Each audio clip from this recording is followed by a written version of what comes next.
Oh, good morning, Philippines. Good morning, everyone. Good morning sa ating mga OFW. Good morning, good morning. Good morning, mga kapatid. Ayan. Ngayon ay araw ng linggo. Tayo ay maglalaban na naman. Washing time again. Ayan. Nagwa-washing na tayo. Ang dami nating pang-washing. Oh, see?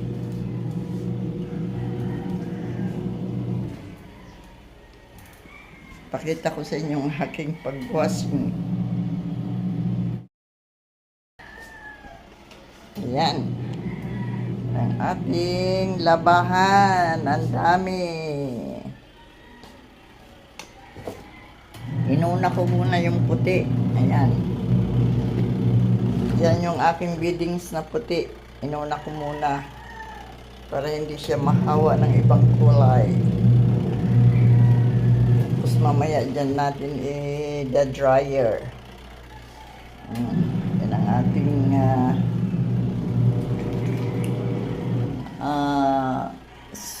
toilet. Magulo pa ang bahay. Wala pang kaayusan. Wala pa kasi kaming kabinet na paglagyan ng mga gamit dito. Pagpapalagay ng kabinet. Diyan. Wala pa. Mag-ipon-ipon yan gagawin din kabinet yan dyan. Ay nako. Ang hirap talaga. Pag kulang ang budget.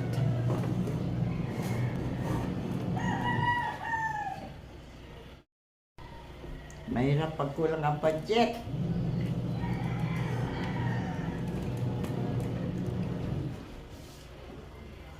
Ay, nako. Mamaya bukas pupunta ako ng bangko. Try ko palitan yung aking surname sa aking bangko. Kasi yung aking passport ay nakapangalan sa Luz Biminda James. Ginamit ko na kasi yung apelyido ng mister ko. Kaya yung bangko kailangan palitan ko rin kasi yung dati kong passport, yun ang nakapangalan doon, Luz Biminda Morines. So kailangan palitan ko ng James.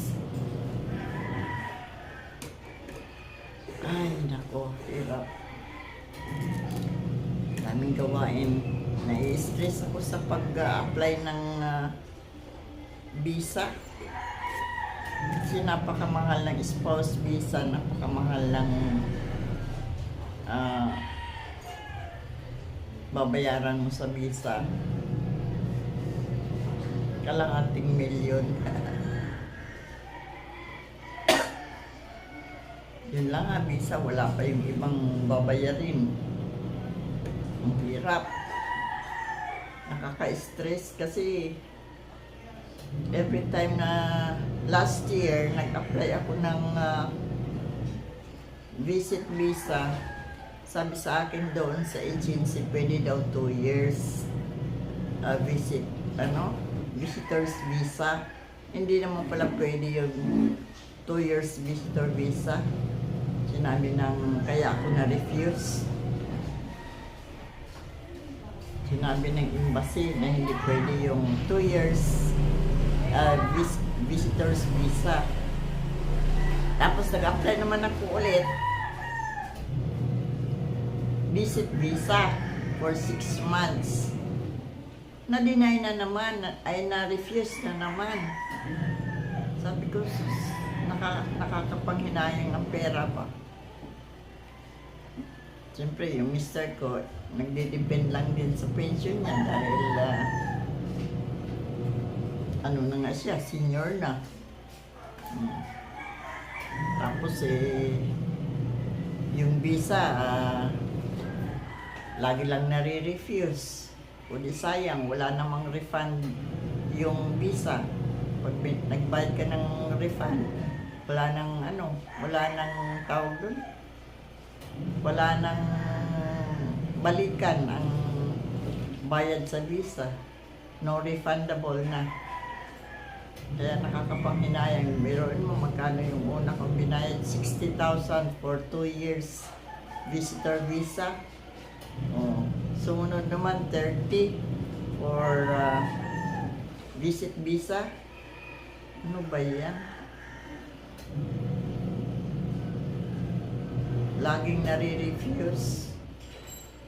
That was last year, September, October or September, October. Yan, nag-apply ako ng visa na na-refuse. 2025. So, ngayong 2026, ang gusto nung agency, mag-apply ako ng tawag nito, mag-apply ako ng spouse visa. Alam mo naman ang spouse visa napakamahal. Magkano? Kalahating milyon ang bayad. More than ang sinisingit sa akin ng gagawa ng spouse visa. Bakit gano'n? Napakamahal. Kaya kung minsan nakakatakot na mag-apply ng visa kasi kung ma-refuse ka, wala nang balikan yung pera mo. Diba? Parang sayang yung pera. Yung pera na iniipon-ipon ng mister ko sa bangko, mauubos lang sa visa. Kaya sabi ko, wag na muna mag-spouse visa, visit lang. Lagi ka namang nare-refuse sa visit, kaya spouse visa daw ang kukunin ko. Ano ba talaga? Paano ba ako makakuha ng visa?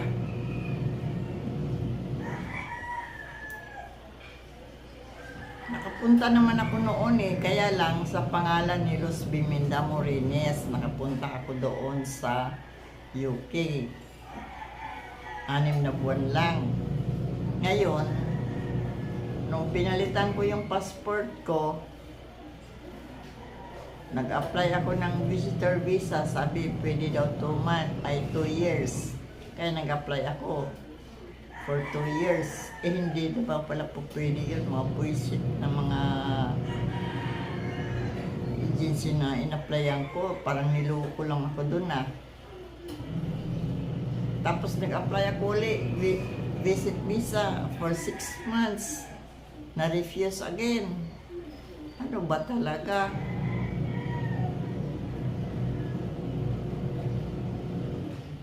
Ngayon, sabi ko sa mister ko, hindi mo na ako mag-apply ng spouse visa kasi napakamahal. Yung pera mo sa bangko, mauubos lang sa kakabayad sa visa. Sabi niya, sige, 6 months lang ang kunin mo. Visit visa lang. Napakahirap. Lalo na ang asawa mo ay nagdidepend na lang sa pension. Wala na siya work. Kasi nga, ang sa kanya, disabled na kasi nga, naoperahan siya sa baga dahil sa kanyang cancer. Kaya, na siya, disabled na siya, hindi na siya pwedeng magtrabaho.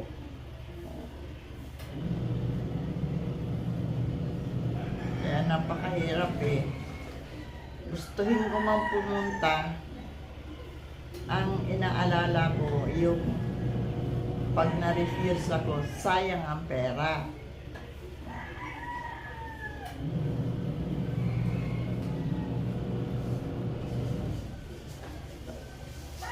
Sana nga, ngayong 2026, makakuha ako ulit ng visa. Mag-a-apply ako ulit sana pala rin tayong makakuha tayo ng visa. This time, this year 2026. Dahil 2025, 2 times na tayo na-refuse. So, ewan ko lang ngayon kung pala rin tayo pagkuha ng visa. Nagkape na ako, nag-tea na ako pala. Tapos na ako mag-tea ng aking salabat na inaantay ko na lang yung aking washing na matapos. Tapos ilalagay ko na naman yung iba. Kasi inuna ko muna yung puti. Ayan yung tambak. Tambak pa ang aking labahan. Oh, ayan.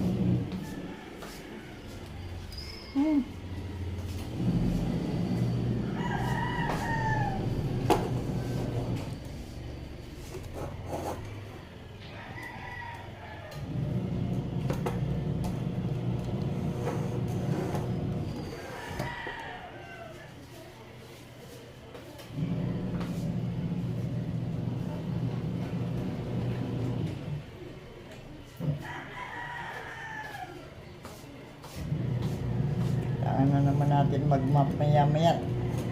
Paglilinis na naman tayo. Ganyan ang trabaho natin dito sa bahay.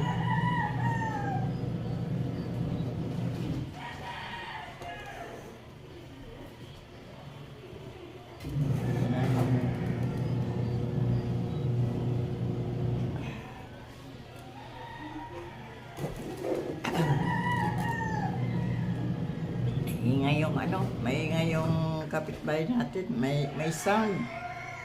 Patayin ko muna to kasi may music. May music ang ating kapitbahay. Nagpunta ako ng DIY dito sa Ayala Mall. Bumili ako ng salamin. At saka bibili sana ako ng frame, kaya lang walang malalaki. Maliliit ang frame nila. So, ang nabili ko salamin at saka daspan. At saka tsinelas. Tsinelas pambahay. Yan ang aking nabili. Dito kami ngayon ni Camille sa Jollibee nagmerienda. Merienda time. Ayan.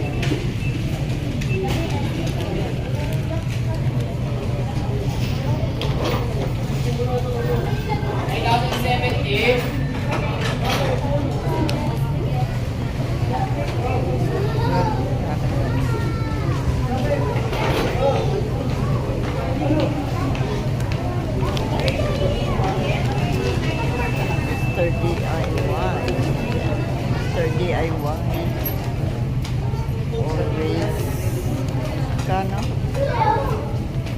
Mirrors. Magkano yung mirror? 613. Tapos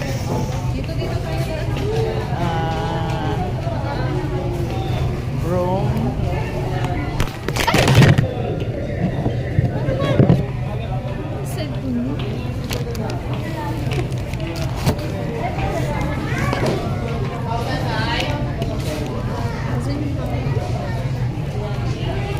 Tapos yung broom, kano yung broom? Broom at saka dustpan.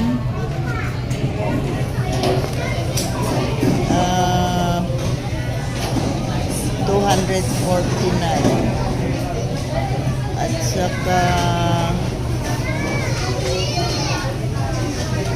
indoor sleeper, magkano? 195.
Tayong dalawa lang naman.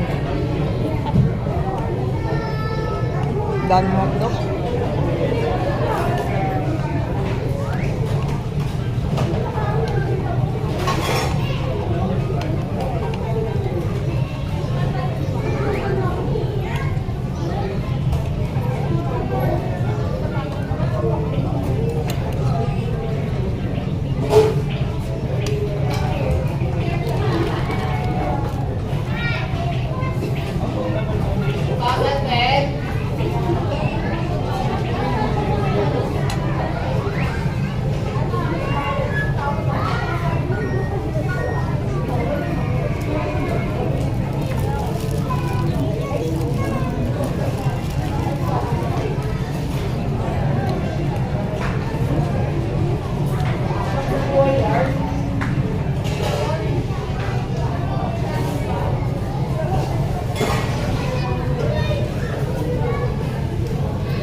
Maraming pasta din.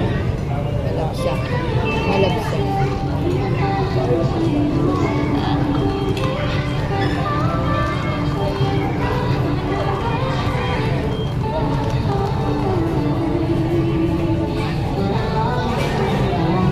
Mantika. Na malabsa.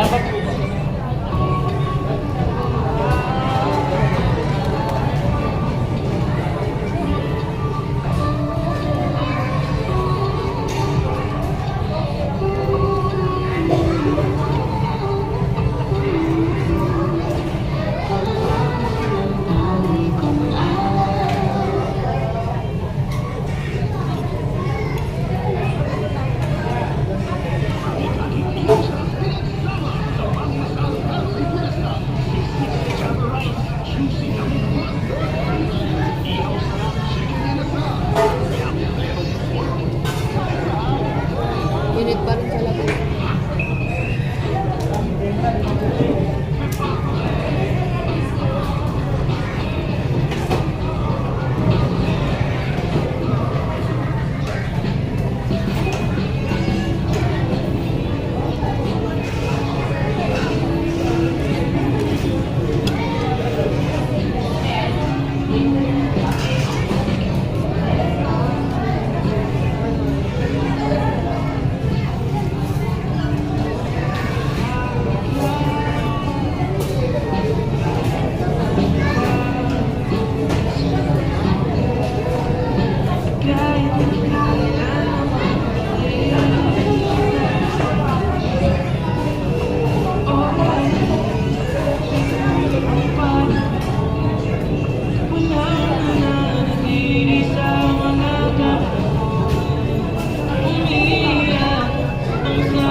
Ang binili kong tsinelas, pambahay, At saka dustpan. Broom and dustpan. At saka yung ating salamin na bilog.